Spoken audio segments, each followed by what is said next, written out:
नमस्कार मंडळी. आज सर्वप्रथम तुम्हा सर्व श्रोत्यांना दासबोध जयंतीच्या खूप खूप हार्दिक शुभेच्छा. आज आपण सार्थ श्रीमत दासबोध दशक 10वे त्यातील समास चौथ्याचं वाचन करणार आहोत, ज्याचं की शीर्षक आहे बीजलक्षण. चला तर मग संकीर्तनाने सुरुवात करूया. जय जय राम कृष्ण हरी, जय जय राम कृष्ण हरी, जय जय राम कृष्ण हरी, जय जय राम कृष्ण हरी, जय जय राम कृष्ण हरी, जय जय राम कृष्ण हरी, जय जय राम कृष्ण हरी, जय जय राम कृष्ण हरी, जय जय राम कृष्ण हरी, जय जय राम कृष्ण हरी, जय जय राम कृष्ण हरी, जय जय राम कृष्ण हरी, जय जय राम कृष्ण हरी, जय जय राम कृष्ण हरी, जय जय राम कृष्ण हरी, जय जय राम कृष्ण हरी, जय जय राम कृष्ण हरी, जय जय राम कृष्ण हरी, जय जय राम कृष्ण हरी. जय योगेश्वर श्री कृष्ण की जय हो. जय श्री राम, जय श्री राम, जय श्री राम. जय जय रघुवीर समर्थ. चला तर मग सुरुवात करूया. सार्थ श्रीमद दासबोध दशक 10वे समास चौथा बीजलक्षण. मानवाची उत्पत्ती कशी झाली हे सांगण्याच्या दोन तऱ्हा आहेत. एक उत्क्रांती आणि दोन निर्मिती. उत्क्रांती असे सांगते की विश्वाच्या आरंभी केवळ शक्ती होती, ती अमूर्त स्वरूपात होती. ती मूर्त होऊन प्रथम जडद्रव्य निर्माण झाले. बराच काळ गेल्यावर त्यामधील जीवनातून म्हणजे पाण्यातून जीव निर्माण झाला. वनस्पती हा जीवाचा प्रथम अवतार होय. त्यात सुधारणा होत होत मासे, पक्षी व जनावरे तयार झाली. जनावरातून मोठी माकडे जन्मली आणि अखेर माकडामधून माणूस अवतरला. निर्मिती असे सांगते की मूळ मायेमध्ये 5 भूते आणि 3 गुण अमूर्त रूपात होतेच. तिच्यामध्ये जी जाणीव असते तो ईश्वर होय. पृथ्वीवरील व स्वर्गातील सर्व पदार्थ, सजीव व निर्जीव सृष्टी, मनोधर्म व नैतिक गुण, माणसे, पशु व पक्षी, सागर, पर्वत, नद्या व वनस्पती इत्यादी सगळे सचेतन व अचेतन विश्व तो ईश्वर केवळ आपल्या कल्पना सामर्थ्याने निर्माण करतो. तरी तो स्वतः अमूर्त व अलिप्त व स्वस्वरूप लीन राहतो. मुंडक उपनिषदाच्या द्वितीय मुंडकामध्ये 5-6 मंत्रामध्ये विश्वनिर्मिती सांगितली आहे. त्यातील काही मंत्र आता आपण वाचूया. दिव्याः हि अमूर्ताः पुरुषाः सबाह्य अभ्यन्तरः हि अजः एतस्मात् जायते प्राणाः मनः सर्वेन्द्रियाणि च खं वायुः ज्योतिः आपाः पृथ्वीः तस्मात् च देवा बहुधा संप्रसूताः साध्या मनुष्याः पशवाः वयांसी अतः समुद्राः गिरयाः च अतः च सर्वा औषधयः रसाः च येनेश भूतैः तिष्ठते हि अंतरात्मा. याचा अर्थ आहे, सृष्टीच्या आरंभी अमूर्त दिव्य पुरुषच तेवढा होता. तो आत बाहेर व्यापून असून अज आहे. त्यास जन्म नाही, होणे जाणे नाही. त्याच्यापासून प्राण, मन, सर्व इंद्रिये, आकाश, वायू, अग्नी, पाणी व पृथ्वी निर्माण झाली. त्याच्याच पासून सर्व प्रकारचे देव, देवदूत, माणसे, पशुपक्षी उत्पन्न झाले. सगळे समुद्र, पर्वत, नद्या, वनस्पती, त्यांच्यातील रस त्याच्यापासून निर्माण झाले. तो अंतरात्मा सर्व भूतांमध्ये राहून त्यांचे पोषण करतो. श्री समर्थांनी या समासामध्ये हाच सिद्धांत सविस्तरपणे सांगितला आहे. चला तर मग आता आपण ओवी वाचनाला सुरुवात करूया. दशक 10वे समास चौथा बीजलक्षण. श्रीराम, जय जय रघुवीर समर्थ. आता पाहो जाता उत्पत्ती, मनुष्यापासून मनुष्ये होती, पशुपासून पशु निपजती प्रत्यक्ष आता. माणसाची उत्पत्ती कशी झाली हे सांगताना ज्या अडचणी येतात त्यांचे थोडक्यात वर्णन आता श्री समर्थ करतात. माणूस कसा निर्माण होतो हे पाहिले तर असे प्रत्यक्ष दिसते की माणसापासून माणूस जन्मतो व पशुपासून पशु निपजतात. खेचरे आणि भूचरे, वनचरे आणि जलचरे, नाना प्रकारीची शरीरे शरीरापासून होती. आकाशात फिरणारे पक्षी, पृथ्वीवर चालणारे प्राणी, जंगलातील जनावरे, पाण्यात राहणारे प्राणी अशी नाना प्रकारची शरीरे आहेत, पण ती सगळी दुसऱ्या शरीरापासूनच निर्माण होतात. प्रत्यक्षास आणि प्रमाण निश्चयास आणि अनुमान, मार्ग देखोन आडरान घेऊच नये. जे प्रत्यक्ष आहे त्यास आणखी पुरावा लागत नाही. जी गोष्ट निश्चित असते तेथे तर्क चालत नाही. अर्थात समोर सरळ रस्ता दिसत असता माणसाने आडरानात शिरू नये. विपरीतापासून विपरीते होती, परी शरीरेच बोली जेती, शरीरा वाचून उत्पत्ती होणार नाही. विचित्र व विलक्षण शरीरापासून तशीच विचित्र व विलक्षण शरीरे निर्माण होतात, पण त्यांना शरीर हेच नाव देतात. तात्पर्य, शरीरा वाचून शरीराची उत्पत्ती होणे शक्य नाही. तरी हे उत्पत्ती कैसी झाली, कासयाची कोणे केली, जेणे केली त्याची निर्मिली काया कोणे. येथे पुढील प्रश्न निर्माण होतात. शरीराची उत्पत्ती कशी झाली, ती कोणी केली, कशापासून केली, ज्याने शरीराची उत्पत्ती केली त्याचे शरीर कोणी निर्माण केले. ऐसे पाहता उदंड लांबले, परी मुळी शरीर कैसे झाले, कासयाचे उभारिले कोणे कैसे. या प्रश्नाचे उत्तर देताना जर असे म्हटले की अ चे शरीर ब ने निर्माण केले, ब चे शरीर क ने निर्माण केले, क चे शरीर ड ने निर्माण केले, तर किती मागे जावे लागेल हे सांगता येत नाही. शिवाय पहिले शरीर कसे झाले हा प्रश्न शिल्लक उरेल. त्याबरोबरच ते कशाचे बनवले व कोणी निर्माण केले हे प्रश्न उत्तरांवाचून राहतात. ऐसी हे मागील आशंका, राहत गेली ते ऐका, कदापि जाजू घेऊ नका, प्रत्ययो आलियाने. मागील शंका ही अशी आहे, तिला उत्तर देण्याचे तसेच राहून गेले. असो, प्रत्यक्ष अनुभव आल्यावर मात्र उगीच भलताच तर्क करू नये. प्रत्ययोची आहे प्रमाण, मूर्खास वाटे अप्रमाण, पिंडे प्रचित शब्दे जाण विश्वासासी. प्रत्यक्ष अनुभव हाच खरा पुरावा समजावा. मूर्खाला तो पटत नाही. प्रचिती म्हटली म्हणजे सामान्य माणसाला विश्वास उत्पन्न होतो. विश्वाचे मूळ अखेर परब्रह्मात खरे, परंतु ते सदा सर्वदा निर्लेप राहते. मूळ माया सर्व घडवून आणते. ब्रह्मी मूळ माया झाली, तेची अष्टधा प्रकृती बोलिली, भूती त्रिगुणी कालवली मूळ माया. परब्रह्माच्या ठिकाणी मूळ माया निर्माण झाली. तिलाच पुढे अष्टधा प्रकृती असे नाव दिले. 5 भूते आणि 3 गुण अशी 8 तत्वे मूळ मायेमध्ये कालवलेली असतात. ते मूळ माया वायो स्वरूप, वायो मध्ये जाणीवेचे रूप, तेची इच्छा परी आरोप ब्रह्मी न घडे. मूळ माया वायू स्वरूप आहे, शक्तिमय आहे. वायूमध्ये जाणीवेचे जे रूप असते तीच इच्छा होय, परंतु परब्रह्मावर तिला लादता येत नाही. शक्तीमध्ये जी जाणीव असते ती सत्य संकल्प रूप असते, म्हणून तिला इच्छा असे म्हणायचे. पण अज्ञानी माणसामध्ये इच्छेने अथवा संकल्पाने स्वस्वरूप झाकले जाते. तसे मूळ मायेमध्ये घडत नाही. शिवाय प्रथम संकल्प सत्य संकल्प असल्याने स्वस्वरूपाला स्वानंदाचा विसर पडत नाही. तथापि ब्रह्मी कल्पिला, परी तो शब्द वाया गेला, आत्मा निर्गुण संचला शब्दातीत.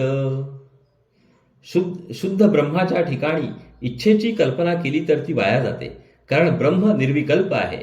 आत्मरूपाने ते निर्गुण व शब्दातीत स्वरूप सगळीकडे भरून राहिले आहे. आत्मा निर्गुण वस्तू ब्रह्म, नाम मात्र ती तुका भ्रम, कल्पून लाविला संभ्रम, तरी तो लागणार नाही. वास्तविक सद्वस्तू मानवी भाषा व कल्पना यांच्या अवाक्याबाहेर आहे. आत्मा, निर्गुण, वस्तू, ब्रह्म इत्यादी नावे खरोखरच भ्रमात्मक आहेत. आपण आपल्या कल्पनेने त्याच्यावर नावे लादली तरी ती भ्रामक नावे सद्वस्तूच्या स्वरूपाला स्पर्श करणार नाहीत.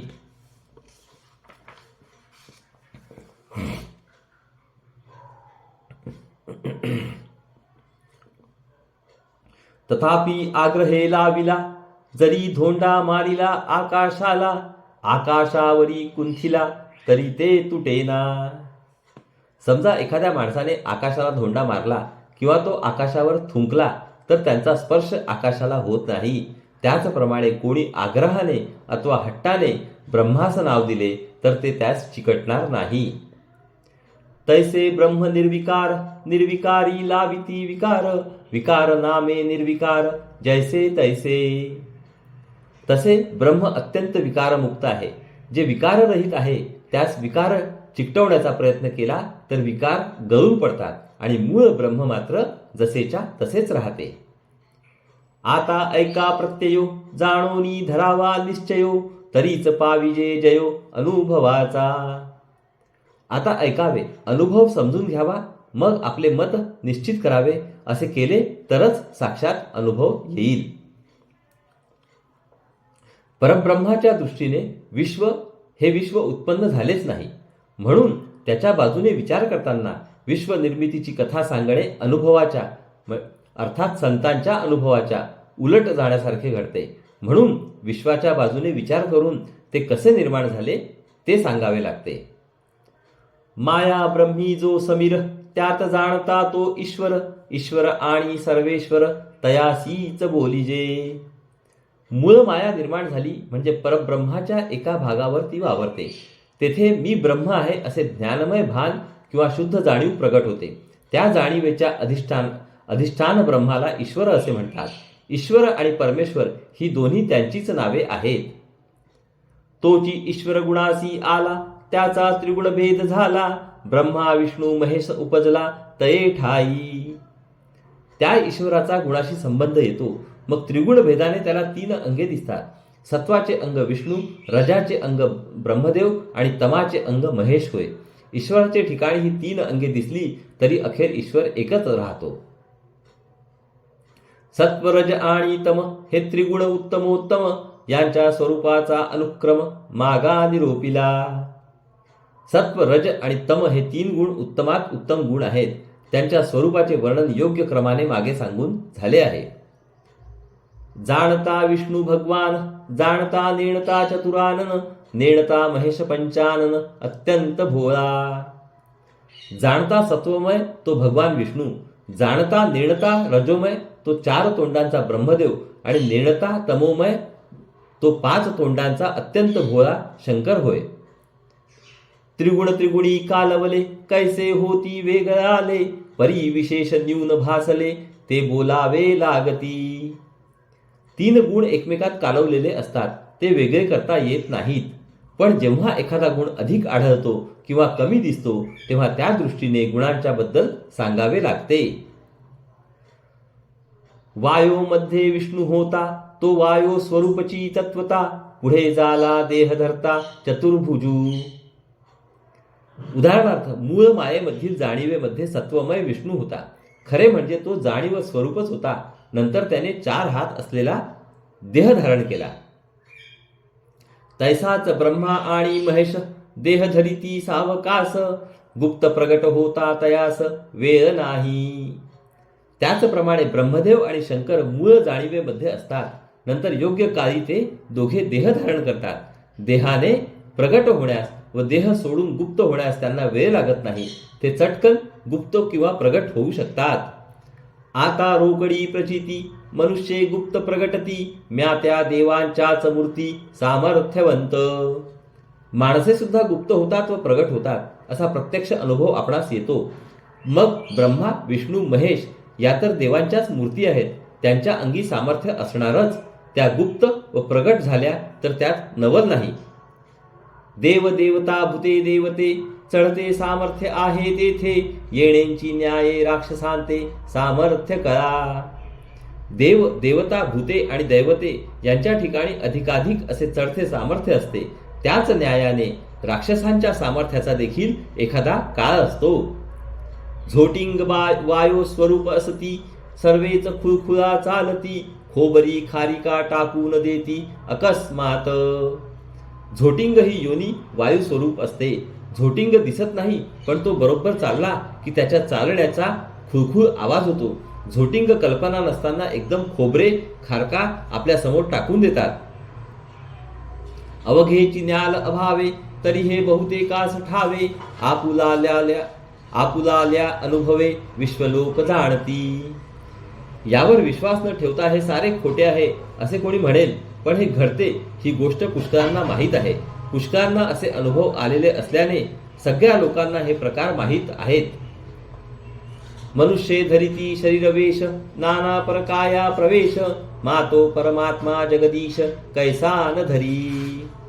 माणसे निरनिराळी शरीरे व वेश धारण करतात, परकाया प्रवेश करतात. मग जगाचा मालक तो परमेश्वर शरीर धारण करीत नाही असे कसे म्हणता येईल? म्हणून वायो स्वरूपे देह धरिले, ब्रह्मा विष्णू महेश झाले, पुढे तेची विस्तारिले पुत्र पौत्री. म्हणून वायू स्वरूप जाणीवेने जे देह धरले तेच ब्रह्मा विष्णू आणि महेश झाले. पुढे मुले नातवंडे असा त्यांचा विस्तार होत गेला. अंतरीच स्त्रिया कल्पिल्या, तो त्या कल्पिताच निर्माण झाल्या, तरी तयापासून प्रजा निर्मिल्या नाहीत कदा. त्यांनी मनात स्त्रियांची कल्पना केली, कल्पना करताच स्त्रिया निर्माण झाल्या, परंतु त्यांच्यापासून त्यांनी प्रजा कधी निर्माण केल्या नाहीत. इच्छून पुत्र कल्पिले, ते प्रसंगी निर्माण झाले, येणे प्रकारे वर्तले हरिहरादिक. पुत्र हवा अशा इच्छेने पुत्राची कल्पना केली, त्यामुळे त्या प्रसंगी पुत्र निर्माण झाले. ब्रह्मा विष्णू आणि महेश या पद्धतीने वागले. पुढे ब्रह्मयाने सृष्टी कल्पिली, इच्छे सरिसी सृष्टी झाली, जीवसृष्टी निर्माण केली ब्रह्मदेवे. नंतर ब्रह्मदेवाने या विश्वाची कल्पना केली. त्याने कल्पना केल्याबरोबर त्याच्या इच्छेप्रमाणे विश्व निर्माण झाले. विश्वामधील सारे जीव प्राणी ब्रह्मदेवानेच निर्माण केले. नाना प्रकारीचे प्राणी कल्पिले, इच्छे सरिसे निर्माण झाले, अवघे जोडेची उदेले अंडज जार जादिक. त्याने अनेक प्रकारच्या प्राण्यांची कल्पना केली. ते प्राणी ताबडतोब निर्माण झाले. अंडज, जारज वगैरे प्राणी नरमादी अशा जोडीने प्रगट झाले. एक ज स्वेदापासून झाले, ते प्राणी स्वेदज बोलिले, एक वायो करिता झाले अकस्मात उद्विज. जे प्राणी घामाच्या पाण्यातून निर्माण झाले त्यांना स्वेदज म्हणतात. जे प्राणी चटकन वायूपासून निर्माण झाले त्यांना उद्भिज म्हणतात. मनुष्याची गौड विद्या, राक्षसांची गोडंबरी विद्या, ब्रह्मयाची सृष्टी विद्या येणे प्रकारे. माणसे जादू करून वस्तू निर्माण करतात तेव्हा तिला गौड विद्या म्हणतात. राक्षसांच्या निर्माण विद्येला गोडंबरी विद्या म्हणतात. त्याचप्रमाणे ब्रह्मदेवाच्या निर्माण विद्येला सृष्टी विद्या म्हणतात. काही एक मनुष्यांची, त्याहून विशेष राक्षसांची, त्याहून विशेष ब्रह्मयाची सृष्टी विद्या. माणसांची गौड विद्या काही थोड्या वस्तू निर्माण करते. राक्षसांची गोडंबरी विद्या त्याहून अधिक वस्तू निर्माण करते. ब्रह्मदेवाची सृष्टी विद्या त्याहून अधिक वस्तू निर्माण करते. विश्वामधील सर्व वस्तू ती निर्माण करते. जाणते नेणते प्राणी निर्मिले, वेद वदोन मार्ग लाविले, ब्रह्मयाने निर्माण केले येणे प्रकारे. ब्रह्मदेवाने जाणते व नेणते दोन्ही प्रकारचे प्राणी निर्माण केले.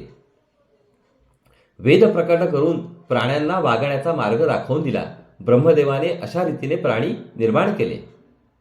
मग शरीरापासून शरीरे सृष्टी वाढली विकारे, सकळ शरीरे येणे प्रकारे निर्माण झाली.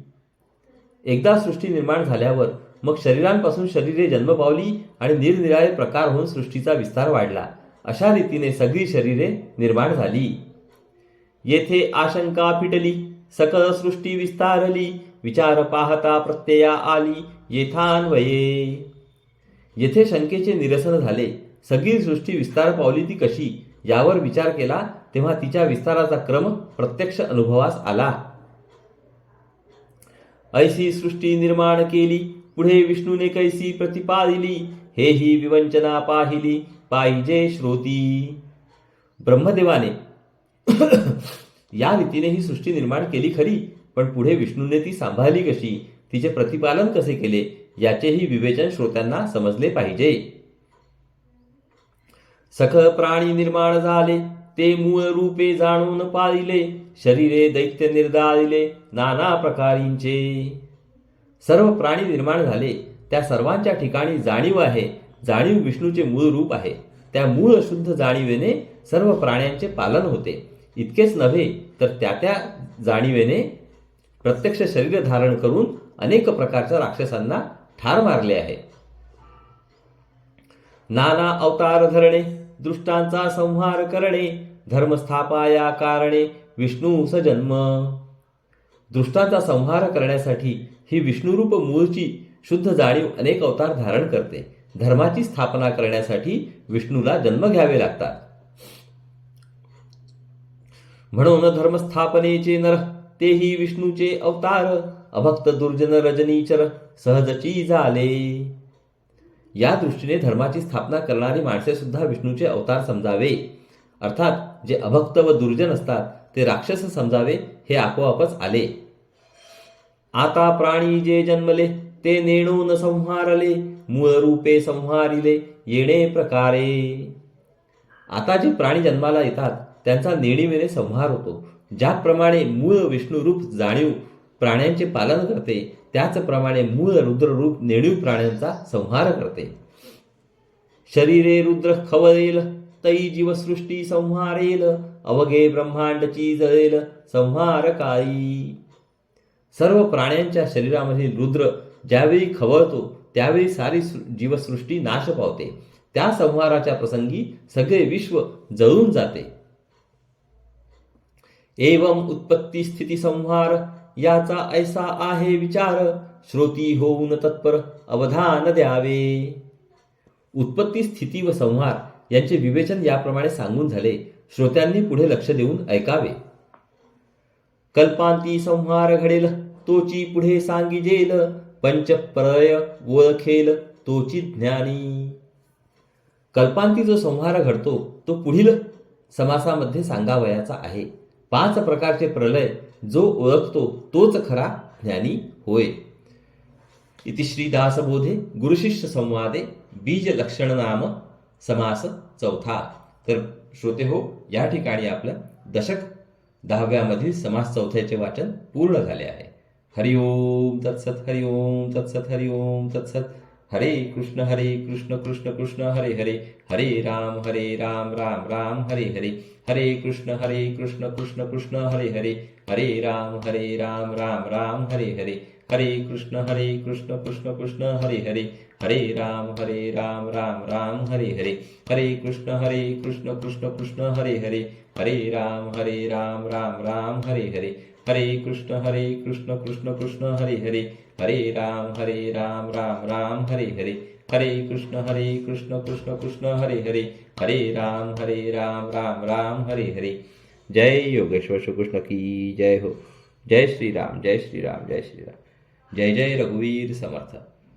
चला तर मंडळी, पुढील भागात परत भेटू. नमस्कार. हरिओम हरिओम हरिओम हरिओम.